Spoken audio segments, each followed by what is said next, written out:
წინანდალში ფონდის გამწვანე საქართველოს პრეზენტაცია გაიმართა. ფონდის პრეზენტაცია სრულიად საქართველოს კათოლიკოს პატრიარქი, ასევე გარემოს დაცვის, ჯანდაცვის, განათლების, ფინანსთა, საშელახსოვრებისა და სოფლის მეურნეობის მინისტრები, მღვდელმთავრები და ბიზნესმენები დაესწრნენ. ფონდის საანგარიშზე საპატრიარქომ პირველი შესატანი 50,000 ამერიკული დოლარი შეიტანა. ფონდი გამწვანე საქართველოს ქვეყანაში ეკოლოგიური პრობლემების აღმოფხვას და ტყეპარკების შექმნას ისახავს მიზნად.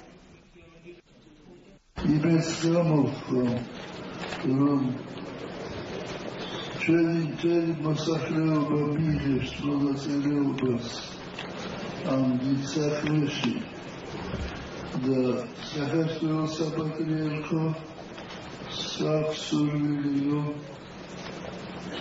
ფონდში რომელიც დაარსდა გამწვანებისათვის შეიტანოს თავისი წვლილი და შეგვაქვს 50,000 დოლარი.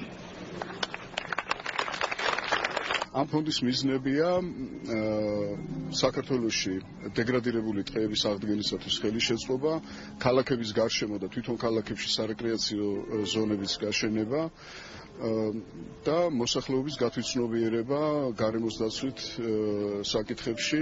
ეს იქნება ძალიან მნიშვნელოვანი და კარგი ფინანსური მექანიზმი იმისათვის, რომ მოხდეს დეგრადირებული ტყეების აღდგენა, ტყეპარკების გაშენება, ქალაქებში თუ ქალაქის მიმდებარე ტერიტორიების გამწვანება და ასე შემდეგ.